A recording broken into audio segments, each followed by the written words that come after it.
বাড়িতেই শীতের সবজি দিয়ে এরকম ভাত ভাজা বানালে সবাই আঙুল চেটে খাবে। বেশ কিছুটা ভাত আগের দিনের আমার বেঁচে গেছিলো, ফ্রিজ খুলে দেখছি অনেকটা ভাত রয়েছে।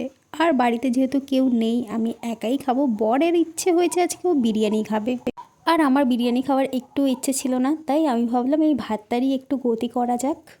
তো বর ওর মতো বিরিয়ানি কিনে নিয়ে চলে আসবে, আমি আমার জন্য অল্প করে বানাবো। এখানে দেখো ফ্রিজ খুলে দেখি বেশ কিছু সবজি আছে। তো এখান থেকে ফুলকপি, পেঁয়াজ কলি, এখানে নিয়েছি মটরশুঁটি, ক্যাপসিকাম, গাজর, এগুলো আমি কেটে নিয়েছি ছোট ছোট টুকরো করে। ভাত যদি বেঁচে যায় পরের দিন সকালবেলা এরকম যদি ভাত ভাজা করে দেওয়া হয়, সবাই কিন্তু খুব প্রশংসা করে খাবে, আর তোমার ভাতটা নষ্টও হবে না। এখানে কড়া গরম করে আমি কিছুটা সাদা তেল দিয়ে দিয়েছি, তার মধ্যে অল্প একটু কালো জিরে ফোড়ন দিয়ে দুটো কাঁচা লঙ্কা কেটে দিয়ে দিয়েছি। তার মধ্যে আমি আগে ফুলকপিটা হালকা লাল লাল করে ভেজে নেব। ফুলকপিটা একটু নাড়াচাড়া করে এর মধ্যে আমি গাজর আর কড়াইশুঁটিটা দিয়ে দেব। ক্যাপসিকাম আর পেঁয়াজ কলিটা আমি লাস্টে অ্যাড করব, কারণ ওটা নরম, ওটা তাড়াতাড়ি সেদ্ধ হয়ে যায়। এটাই সেদ্ধ হতে একটু টাইম লাগে বলে এটা আগে একটু হালকা ভাজা ভাজা করে নেব। আর এর মধ্যে আমি দিয়ে দেবো অল্প একটু নুন। খুব বেশি নুন এখন আমি ইউজ করব না, আবার যখন রাইসটা মেলাবো তখন আমি আবার নুন অ্যাড করব। নাহলে এখন যদি আমি বেশি নুন অ্যাড করে দিই একেবারে, তাহলে কিন্তু সবজিটা নুন হয়ে যাবে পুরো, আর ভাতে নুন কম মনে হবে। তো বাকি সবজিগুলো আমি দিয়ে ভালো করে নাড়াচাড়া করলাম, আর অল্প একটু নুন আবারও আমি এর মধ্যে দিয়ে দেবো, যাতে নুনের ব্যালেন্সটা সব সবজির মধ্যে সমানভাবে আসে।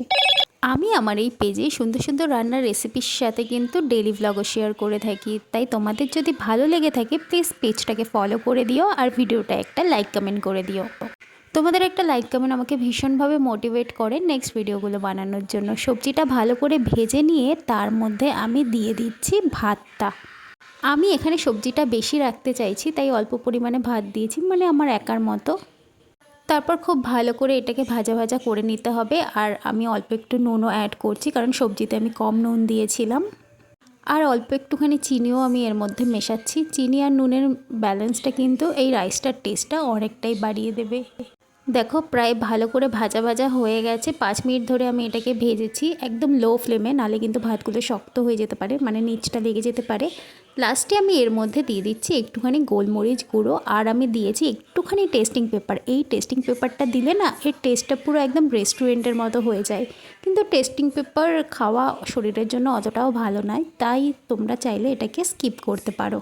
ব্ল্যাক পেপারটা দিয়ে একটু ভালো করে মিশিয়ে নিলাম, তারপরে খাওয়ার জন্য এটা একেবারে রেডি হয়ে গেছে। এইখানে আমি থালাতেও বেড়ে নিয়েছি, আর সাথে ছিল চিকেন লেগ পিস, মানে চিকেন লেগ পিসটাকে একদম কষা কষা বানিয়েছিলাম। এই ভাতটা কিন্তু শুধু শুধু খেতেও দারুণ লাগে, চিকেন ছাড়াও কিন্তু এটা খাওয়া যায়। তো আমি একটুখানি টেস্ট করে দেখি এটা কেমন খেতে হয়েছিল, আর সত্যি কথা বলছি আমি, এটা দারুণ হয়েছিল, জাস্ট দারুণ।